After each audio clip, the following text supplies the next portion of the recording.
Shalom! Você está em mais um episódio do podcast Exegese e Exposição. Exegese on demand para você. Aqui é o Davidson Pignon, sou mestre em Ciências da Religião, pastor congregacional, professor de exegese bíblica no seminário e também publisher editorial. Para mim é um grande prazer ter você acompanhando os episódios que lanço todas as semanas neste programa. E aproveitando que você gosta de estudar a Bíblia com bastante profundidade, siga-me nas redes sociais e também conheça todo o material gratuito que eu tenho apresentado para o seu próprio estudo e aprimoramento bíblico. Dê uma olhadinha também nos links abaixo em 2 cursos especiais.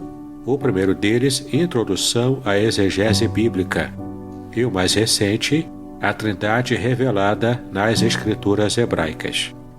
E no episódio de hoje você poderá acompanhar uma mensagem muito especial e trará grande enlevo espiritual para a sua vida.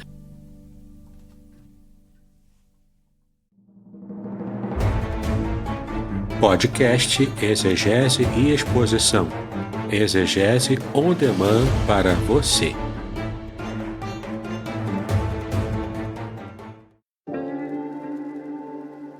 Shalom!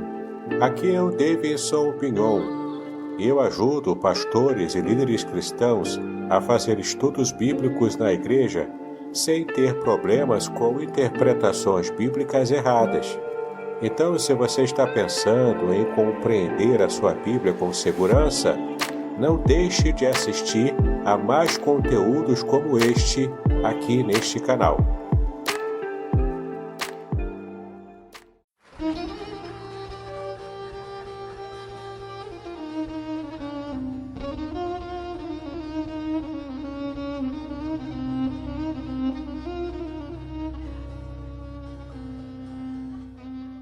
Shalom! Quero falar sobre o livro Revelações Originais do Salmo 23. Nesta obra, o reverendo Davidson Pignon nos convida a minerar pepitas de ouro escondidas no rico solo do Salmo 23. Todo livro é melhor compreendido em seu idioma original, em sua época original e em seu local original. Estamos distantes dos 3 no que diz respeito à Bíblia. Assim como o pastor guia as ovelhas, o reverendo tomará pela mão e o guiará em todo o trajeto para entender o Salmo 23 com todas as suas nuances que, infelizmente, se perdem em português. Numa época onde se tenta falsificar o sentido das escrituras utilizando os idiomas originais, o reverendo Pignon nos traz uma tradução correta do Salmo, e uma interpretação sóbria, sem exageros dos termos em hebraico que sofrem prejuízo na tradução para a língua portuguesa. Coisa horrível é comprar bijuteria pensando ser joia rara. Aqui não é o caso. Realmente você aprenderá a minerar pepitas de ouro com este livro. As minhas já estão guardadas no cofre. Você se surpreenderá e se emocionará com a profundidade dos sentidos das palavras do Salmo 23. Espero que este livro seja um refrigério para a sua alma, assim como foi para a minha. E que você entenda que, mesmo que esteja passando por um deserto escaldante agora, o Divino Pastor lhe guiará até águas frescas e tranquilas. Assim, para ter uma boa leitura, acesse o link na descrição.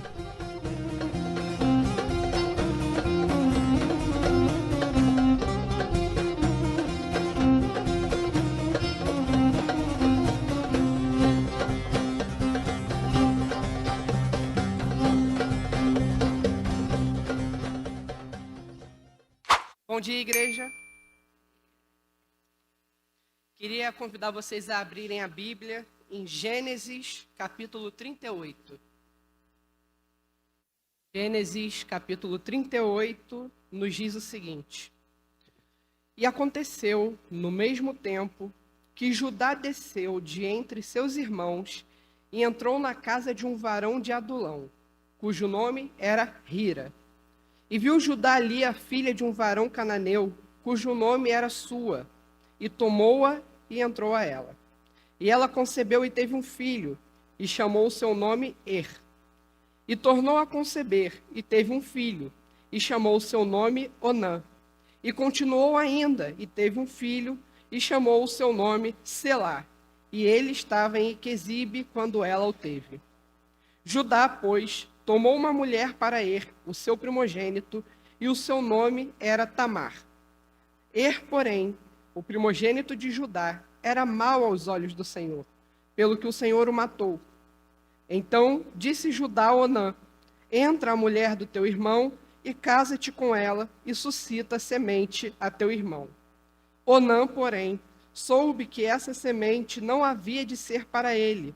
E aconteceu que, quando entrava a mulher de seu irmão, derramava na terra, para não dar semente ao seu irmão. E o que fazia era mal aos olhos do Senhor, pelo que também o matou. Então disse Judá a Tamar, sua nora: fica-te viúva na casa do teu pai, até que Selá, meu filho, seja grande. Porquanto disse, para que porventura não morra também este como seus irmãos. Assim foi-se Tamar e ficou-se na casa do seu pai. Passando-se, pois, muitos dias, morreu a filha de Sua, mulher de Judá. E depois se consolou Judá e subiu aos tosquiadores das suas ovelhas em Timna, ele e Hira, seu amigo, o adulamita. E deram aviso a Tamar, dizendo: eis que teu sogro sobe a Timna, a tosquiar as suas ovelhas. Então tirou de sobre si as vestes da sua viuvez e cobriu-se com o véu, e disfarçou-se, e assentou-se à entrada das duas fontes que estão no caminho de Timna, porque via que Selá já era grande e ela lhe não fora dada por mulher. E vendo-a Judá, teve-a por uma prostituta, porque ela havia coberto seu rosto. E dirigiu-se para ela no caminho e disse: vem, peço-te, deixa-me entrar a ti, porquanto não sabia que era sua nora. E ela disse: que darás para que entre a mim? E ele disse: eu te enviarei um cabrito do rebanho. E ela disse: dás-me penhor até que o envies? Então ele disse: que penhor que te darei? E ela respondeu: o teu selo e o teu lenço e o cajado que está na tua mão. O que ele lhe deu, e entrou a ela, e ela concebeu dele. E ela levantou-se e foi-se, e tirou de sobre si o seu véu, e vestiu as vestes da sua viuvez. E Judá enviou o cabrito por mão do seu amigo, o adulamita, para tomar o penhor da mão da mulher, porém não a achou. E perguntou aos homens daquele lugar, dizendo: onde está a prostituta que estava no caminho junto às duas fontes? E disseram: aqui não esteve prostituta alguma. E voltou a Judá e disse: não a achei. E também disseram os homens daquele lugar: aqui não esteve prostituta. Então disse Judá: tome-o ela, para que porventura não venhamos a cair em desprezo. Eis que tenho enviado este cabrito, mas tu não a achaste. E aconteceu que, quase 3 meses depois, deram aviso a Judá, dizendo: Tamar, tua nora, adulterou, e eis que está pejada de adultério. Então disse Judá: tirai-a fora, para que seja queimada. E tirando-a fora, ela mandou dizer a seu sogro: do varão de quem são estas coisas eu concebi. E ela disse mais: conhece, peço-te, de quem é este selo, e estes lenços, e este cajado. E conheceu o Judá e disse: mais justa é ela do que eu, porquanto não a tenho dado a Selá, meu filho, e nunca mais a conheceu.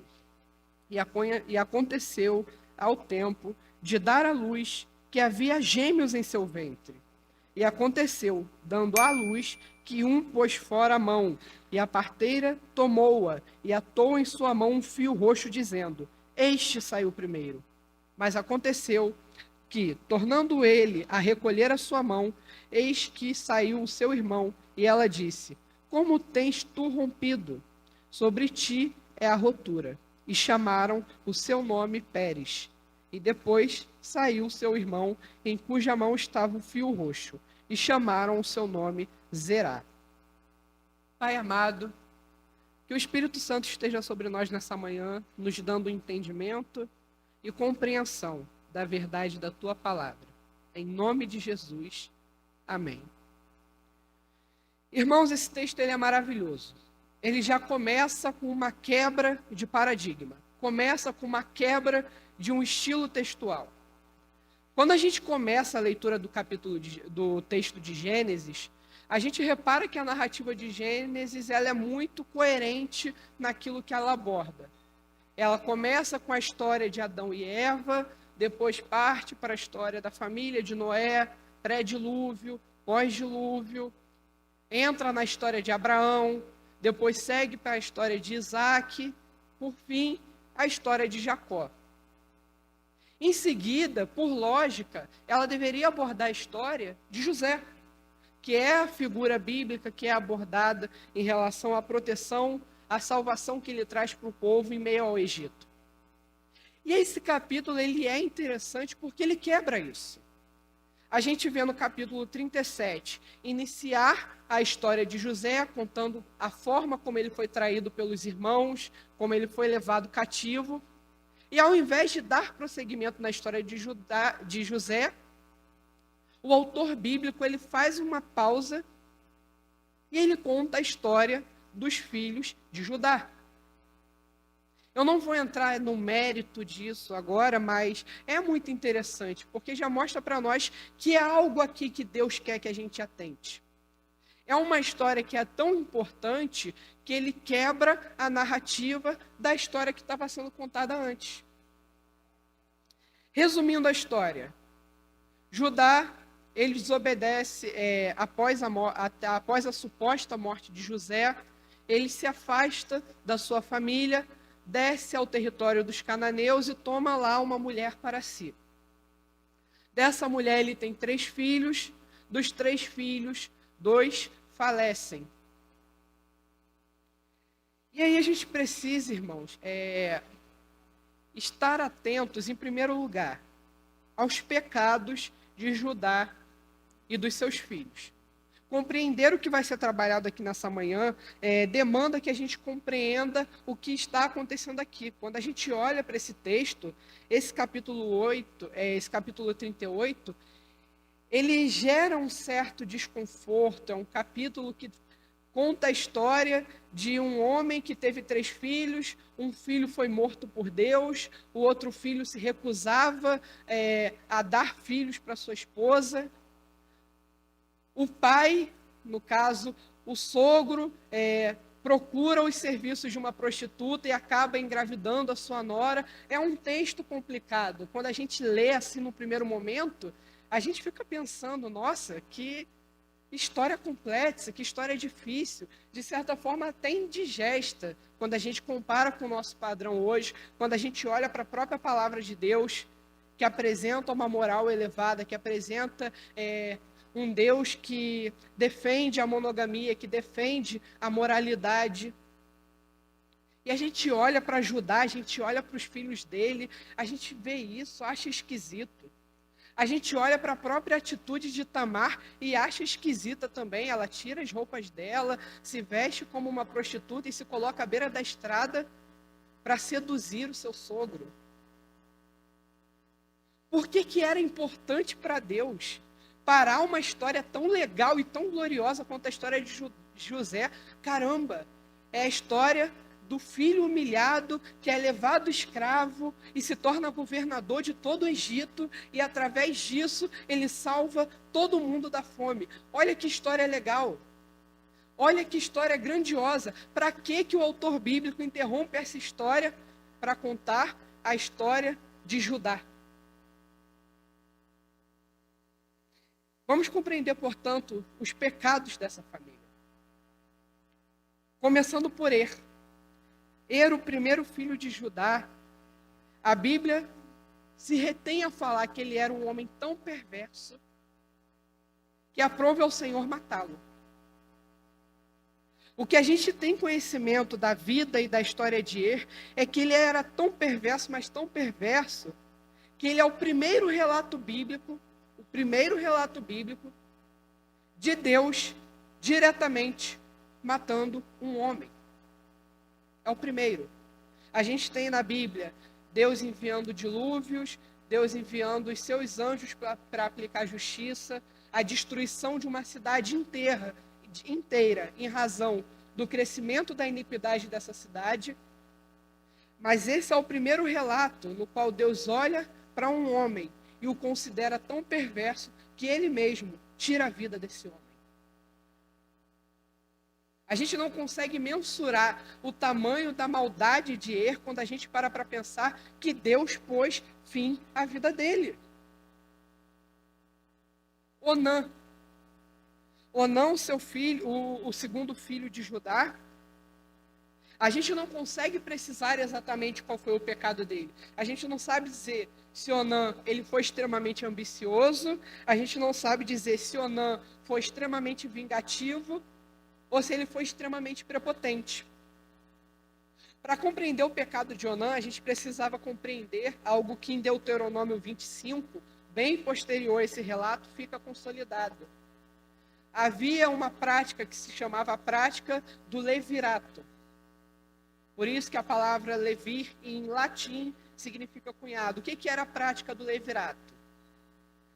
Se eu casasse com uma mulher e eu falecesse antes de conseguir ter filhos, por lei, por código de ética, o meu irmão mais novo, ele deveria tomar a minha mulher como esposa, e o primeiro filho do meu irmão não seria dele, mas seria meu.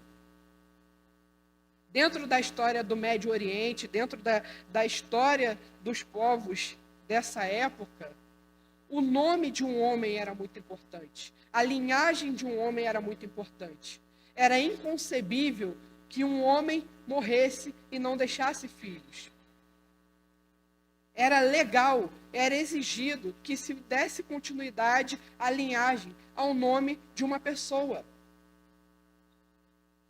Então, a gente não sabe dizer exatamente qual foi a razão de Onã. Mas o que Onã estava fazendo ali era ilegal. O que Onã estava fazendo ali ia contra a vontade de Deus. Ia contra a vontade do Senhor. Por mais ímpio que Er fosse, era direito legal dele de que a sua linhagem tivesse continuidade. E por que eu digo que nós não sabemos o pecado de Onã? Em primeiro lugar, Onã poderia estar recusando filhos ao seu irmão.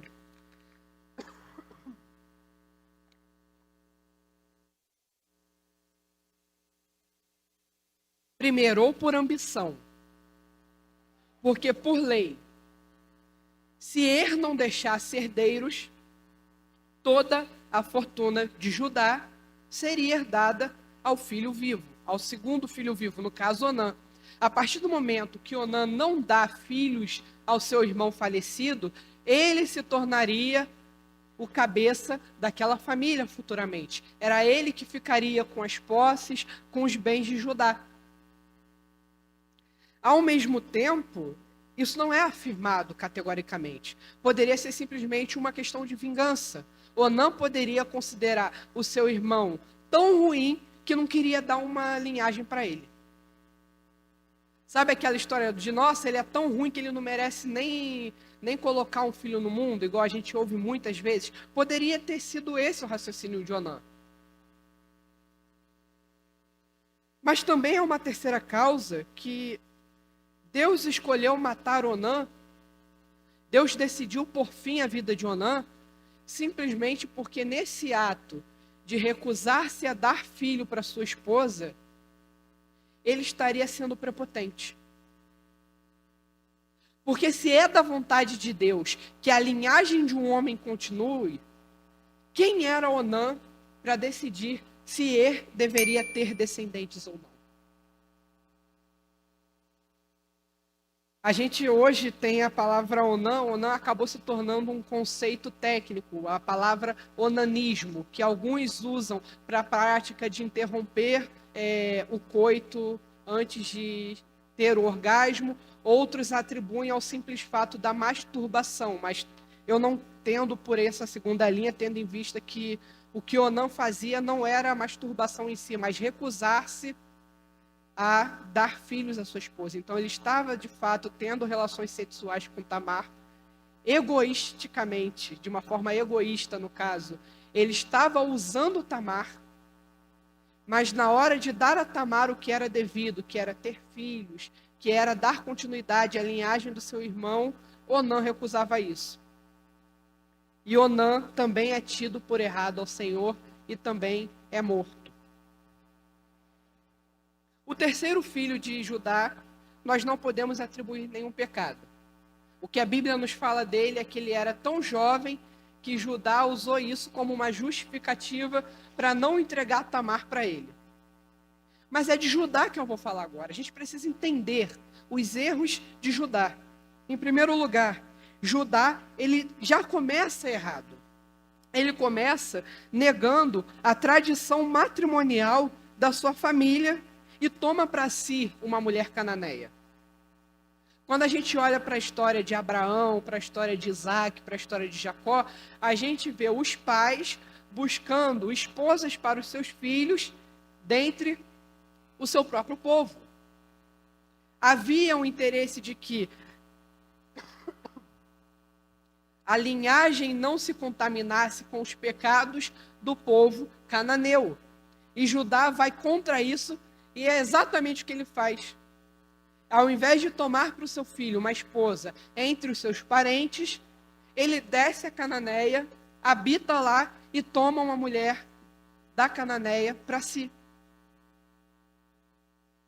Ele desobedece à vontade dos seus antecessores. Ele faz uma união entre o povo dito, povo de Deus, e um povo que era gentio, ao qual ele não deveria se misturar.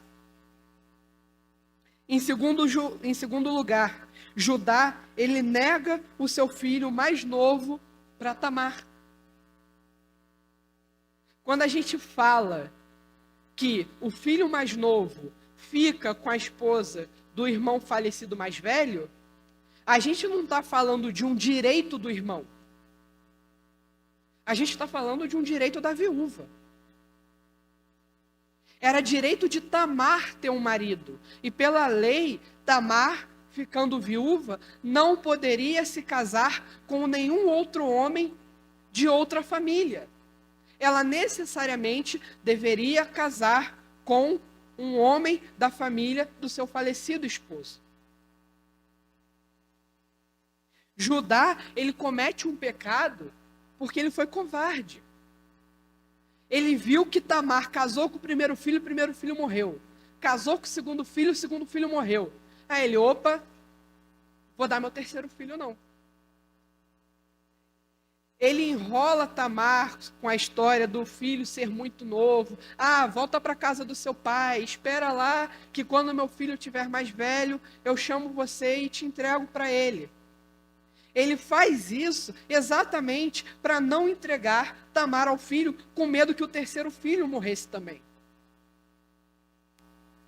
Então, Judá ali, ele foi extremamente egoísta e ele estava agindo contra a lei. Ele estava agindo contra o costume que permitia a Tamar ser dada por esposa. E ele não para pensar nas consequências que isso traria. Em terceiro lugar, terceiro erro de Judá. Judá se deita com Tamar, tendo-a como uma prostituta cultual. A versão da Bíblia que eu li não traz a palavra cultual, mas algumas traduções, algumas versões bíblicas trazem que não era simplesmente uma prostituta. Era uma prostituta cultual. Ou seja, havia um contexto litúrgico. Judá, da linhagem santa de Deus, havia procurado os serviços de uma prostituta cultual e ele oferece um cabrito, sabendo que possivelmente esse cabrito seria oferecido em sacrifício a um Deus estranho. Essa é a história da família de Judá. 3 homens cheios de pecados, 3 homens cheios de erros, alguns erros considerados tão graves que Deus ceifa a vida de 2 deles. E aí você pode olhar para mim, pô, peraí, faltou falar de Tamar. Que isso? Uma mulher viúva, uma mulher que deveria ser decente, se vestindo como uma prostituta para enganar o sogro. Irmãos, por incrível que pareça, a atitude de Tamar é uma atitude considerada justa. Aquela que, em primeiro lugar, a gente bate o olho e tenta condenar, era a única que estava certa na história. E eu vou te explicar por quê. Como eu havia dito, em primeiro lugar, era direito de Tamar ser dada por esposa. Tamar fez o que fez porque ela estava sofrendo uma grande injustiça. Um direito dela estava sendo privado. Vocês precisam entender que ser viúva à época de Tamar não é como ser viúva hoje. Que a gente tem a possibilidade no Brasil de um cônjuge falecer e deixar o outro provido junto ao INSS, junto à Previdência Social. A possibilidade que a gente tem hoje de fazer um seguro de vida que ajuda a pessoa durante os primeiros meses do luto. Irmão, ser viúva no período de Tamar era ser jogada à miséria. Era precisar de assistência pública. Em alguns casos, muitas viúvas só tinham como possibilidade, de fato, entrar para o mundo da prostituição, para poder encontrar sustento para a própria vida. Uma viúva sem filhos era uma situação extremamente grave, porque era o filho quem garantiria que na morte do seu pai, a sua mãe não ficaria desamparada. Judá estava sendo extremamente injusto. Quando ele nega o seu terceiro filho para Tamar, ele está jogando essa mulher na miséria. Porque quando o pai de Tamar falecesse, aquela mulher ia ficar ao relento. O que Tamar fez foi extremamente justo, porque ela estava brigando pelos direitos dela. Tamar, ela sabia da má índole de Judá, da má índole do seu sogro, e usou isso para poder compensar a injustiça que ele estava cometendo. E o que ela fez, irmãos, assim, não é, entre aspas, biblicamente condenável. O que ela fez era coerente às práticas da época. Se a lei do levirato garantia que a esposa fosse dada ao irmão do falecido, havia também uma prática que, sendo impossível, se o falecido não tivesse irmãos, ou acontecendo o que aconteceu aqui, do irmão se recusando a deitar-se com a esposa do seu falecido irmão, era coerente, era aceitável que a viúva suscitasse filhos do seu sogro. Não era antiético que ela fizesse isso. A gente precisa compreender, irmãos, como eu disse, não ter filhos não era só uma questão de subsistência, era também uma questão de estigma. Uma mulher sem filhos era uma mulher estigmatizada, era uma mulher vista com desdém pelas outras mulheres, vista como desdém pelos homens da sociedade. Num tempo onde a maior glória de uma mulher era ter os seus filhos, não ter filho nenhum significava que você não era nada.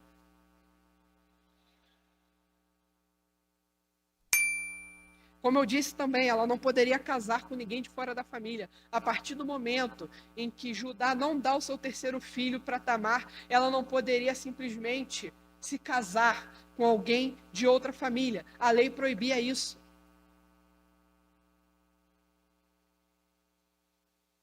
Tamar estava totalmente desamparada. Não havia nada que ela pudesse fazer naquele contexto. Tamar, irmãos, ela é considerada justa aos olhos de Deus. E o próprio Judá declara isso. Ela é mais justa do que eu. Em algumas traduções, ela é justa, eu não. Judá precisa reconhecer o seu próprio erro e reconhecer a justiça de Tamar. Ela é louvada por isso. Porque ela pôs em risco a própria vida para fazer valer aquilo que era justo.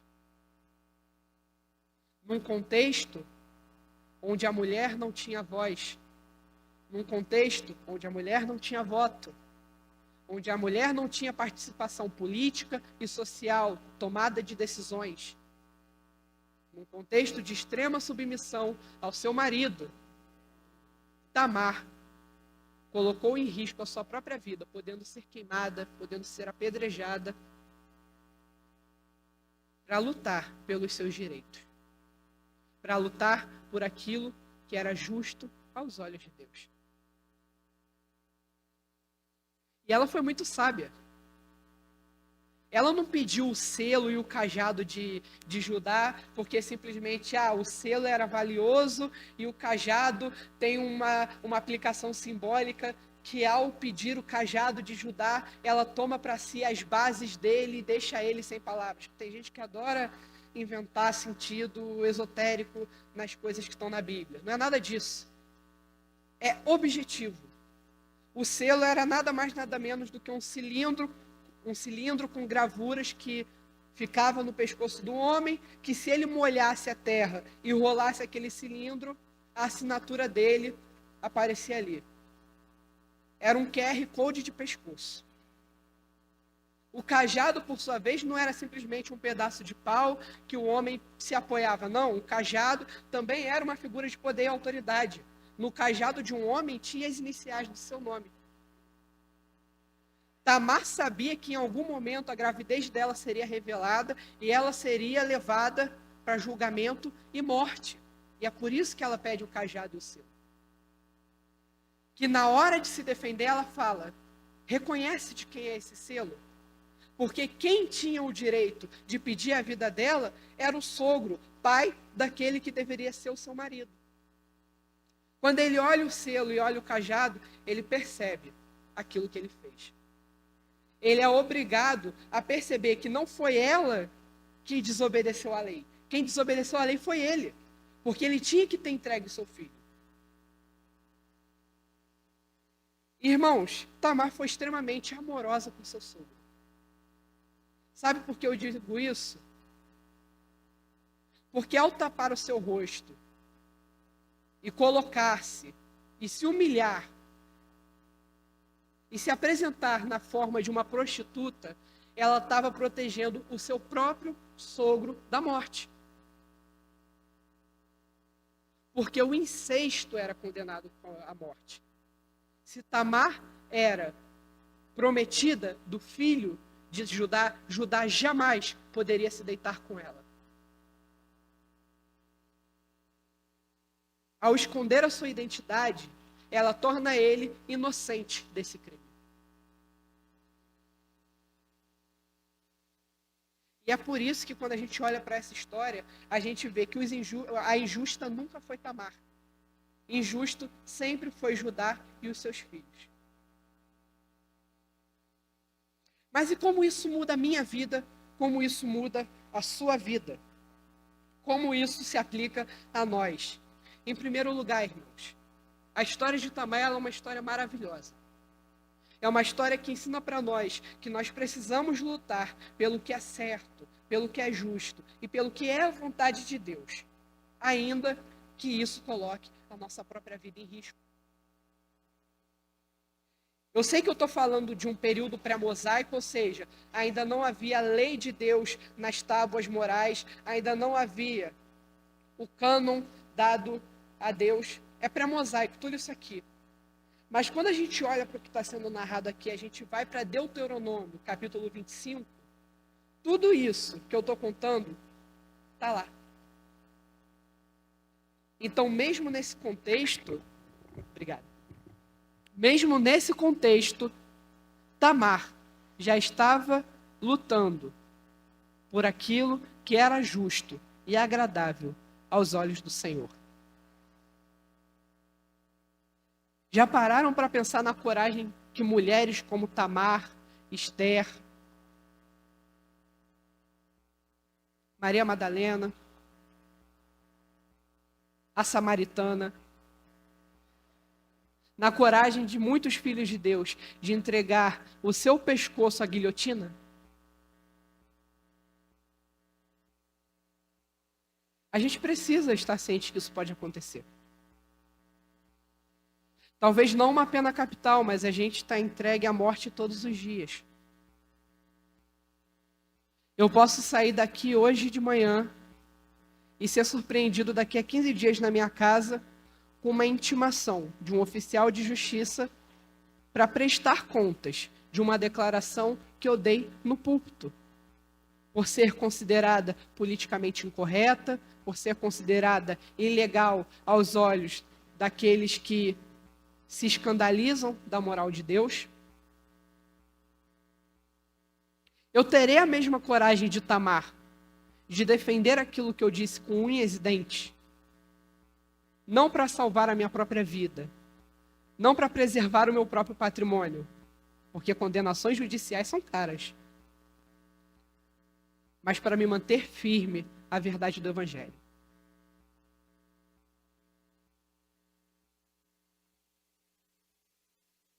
Tamar mostra para nós, irmãos, que importa agradar a Deus e não aos homens. Mostra para nós que aquilo que é justo, que aquilo que é certo, precisa ser perseguido, precisa ser lutado, por mais arriscado que seja. A história de Judá e Tamar também nos ensina que Deus pune severamente e humilha aos homens que tentam se opor à sua vontade. 2 filhos mortos por se oporem à vontade de Deus, de dar continuidade à linhagem de Er. Um dos 12 filhos de Jacó, que nomeia uma das 12 tribos de Israel, humilhado, manda tirar sua nora de dentro de casa para ela ser queimada.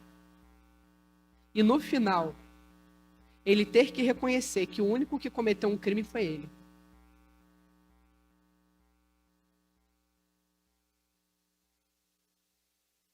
Irmãos, não tentem a Deus. Não duvidem da capacidade do Senhor de punir aqueles que se opõem a Ele. Eu vou falar, a própria Bíblia declara: se todos os seus opositores não estão sendo punidos nesse momento agora, é por amor dos filhos de Deus. É o que a palavra nos ensina. Mas não duvidem que Deus pune. Pode não punir hoje, mas no fim dos tempos, todo pecado, toda blasfêmia, todo crime, ele será cobrado das próprias mãos do Senhor.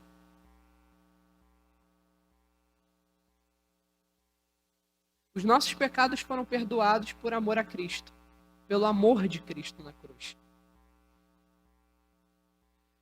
Mas jamais nós, como cristãos, podemos perder de vista a gravidade deles. Precisamos lembrar da severidade com a qual Deus trata os pecados dos homens.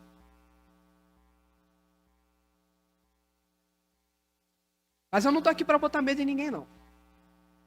Irmãos, para mim a terceira lição desse texto é a que me trouxe aqui essa manhã. Eu pedi para o pastor Davidson ler um texto no início do culto, que pode não ter feito muito sentido, porque geralmente, quando a gente lê um versículo de abertura, a gente lê um salmo, a gente lê um texto com um contexto teológico, e eu dei 3 versículos de uma genealogia. Mateus 1, de 1 a 3 diz: livro da geração de Jesus Cristo, filho de Davi, filho de Abraão. Abraão gerou a Isaque, Isaque gerou a Jacó, e Jacó gerou a Judá e a seus irmãos. Olha o versículo 3. Judá gerou de Tamar a Pérez e a Zerá, e Pérez gerou a Esrom, e Esrom gerou a Arão. E o texto segue até culminar no nascimento do próprio Jesus Cristo. Sabe por que Deus interrompe a narrativa de José para contar a história dos erros de Judá? O que ele está mostrando para nós, irmãos, é que a Bíblia não é um livro sobre os feitos de homens gloriosos. Ele vira para nós e basicamente fala: tá vendo esse José aqui? Legal, né? Olha o que ele fez para salvar o povo do Egito. Agora para aí um pouquinho e olha o que eu fiz para poder te salvar hoje. Ele para a história da salvação do Egito para contar um pouco da história da nossa própria salvação. Ele mostra para nós aquilo que de fato é importante, que é o nosso Senhor Jesus Cristo.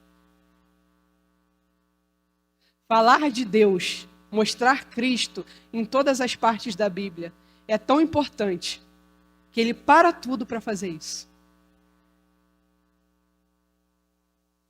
A gente não consegue ver isso aqui nesse momento, mas é Deus mostrando, desde aqui, no meio do caos que estava acontecendo na vida de José, eu já estava intercedendo por você. Eu já estava providenciando a sua salvação.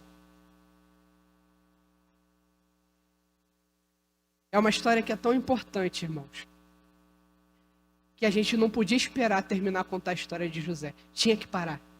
Tinha que contar o que estava acontecendo. Tinha que mostrar que Deus estava agindo na história. Não apenas preservando o Egito, mas que Deus estava agindo na história, fazendo com que, desde aquele tempo, a genealogia de Jesus já estivesse sendo construída. Mostrando que ele continuava fiel à sua palavra. De que de Abraão descenderiam todos os povos na terra. Mostrando para nós, é daqui que veio o leão da tribo de Judá. Irmãos, esse texto ele é muito difícil para nós de digerir, mas ao mesmo tempo ele é muito importante, porque ele mostra para nós a história do nascimento do nosso próprio Senhor Jesus. E mostra que o grande rei, ele não veio de uma história gloriosa. Ele não veio de uma história de grandes líderes, uma história de homens poderosos. A história do Rei do Universo é a história de um menino que nasceu numa manjedoura, que descende de uma viúva de 2 filhos, que quase foi morta pelo seu sogro, que recusou a ela o que era justo.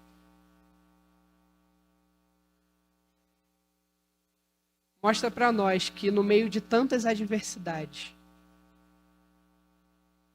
a salvação ainda assim nos era garantida. Que mesmo quando a gente só consegue ver as coisas ruins, quando a gente só consegue ver os escândalos, quando a gente só consegue ver aquilo que é feio aos olhos do homem, Deus está operando e trazendo aquilo que traz glória ao seu nome, e trazendo aquilo que é puro, belo, santo e agradável. A gente precisa, irmãos, aprender a ver além. A gente precisa aprender a ver com olhos de misericórdia, diferente do que o que Judá fez. É por essa razão que o capítulo 38 quebra a narrativa de José. O que José fez foi importante. Salvou os homens da morte física. Mas o que Tamar fez permitiu que hoje nós fôssemos salvos da morte espiritual. Pai amado, te damos glória, Senhor, pelo teu nome. Muito obrigado, Pai, porque no tempo certo o teu filho morreu por nós. Muito obrigado pela coragem de Tamar, por ser exposta à vergonha, por ser exposta à morte, a comentários maliciosos, assim como provavelmente o teu filho Jesus precisou ouvir enquanto caminhou conosco, por não ser filho biológico de José. Obrigado, Senhor, pela coragem que ela teve de viver o que era certo, independente do julgamento. Que tenhamos essa coragem hoje também. E que sejamos capazes sempre, Senhor, de olhar para a Bíblia e ver a história da glória do teu nome. Não a história de homens poderosos, mas a história do autor e consumador da nossa fé. Pelo poderoso nome do seu Filho Jesus. Amém, Senhor.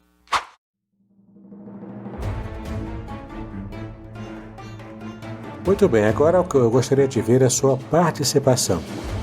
Entre em contato comigo, compartilhe a sua experiência comigo e quem sabe até se você enviar em formato de áudio, eu possa aproveitar a sua experiência para apresentar no próximo episódio do podcast Exegese e Exposição.